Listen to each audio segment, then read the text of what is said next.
আশ্চর্য বিষয়, আমাদের একটি বন্ধু সংগঠন তারা ফ্যামিলি কার্ড দেওয়ার ঘোষণা করেছেন এবং এটাও বলেছেন যে এটা মায়ের হাতে দেবেন। তারা একদিকে দিচ্ছেন ফ্যামিলি কার্ড, আর একদিকে দিচ্ছেন আমার মায়ের গায়ে হাত। এই দুইটা একসাথে চলে না। আমরা অনুরোধ করব, নিজের মাকে সম্মান করুন। যদি আপনি নিজের মাকে সম্মান করতে পারেন তাহলে গোটা মায়ের জাতিকে আপনি সম্মান করতে পারবেন।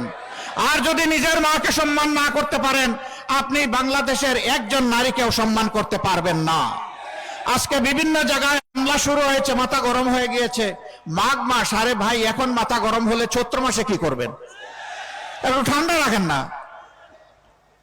এখন তো আরামদায়ক বাতাস আছে, আবহাওয়া আছে, এই সময় গরম করিয়েন না মাথাটা।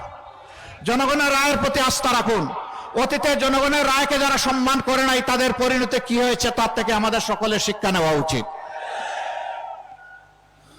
হ্যাঁ, জনগণের গায়ে হাত দিতে পারবেন, পিঠে মারতে পারবেন, কিন্তু জনগণের হৃদয় এবং কলিজা জয় করতে পারবেন না। হৃদয় কলিজা যদি জয় করতে হয় তাহলে সকলকে তার নিজ নিজ জায়গায় সম্মান দিতে হবে, বিশেষ করে মায়ের জাতিকে। আমাদের কথা ভাই একেবারেই স্পষ্ট, জীবন দিব, আমার মায়ের ইজ্জত দেব না, মায়ের ইজ্জতের জন্য লড়ে যাব। সুতরাং কেউ আর মেহেরবানি করে এই অপকর্ম করবেন না। যারা করেছেন তওবা করেন, সংশ্লিষ্ট ব্যক্তির কাছে মাপ চেয়ে নেন।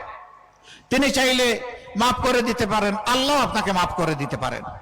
কিন্তু সেই কালো হাত আর যদি সামনে বাড়ানোর চেষ্টা করেন, আমরা গালে হাত দিয়ে বসতে পারবো না ভাই।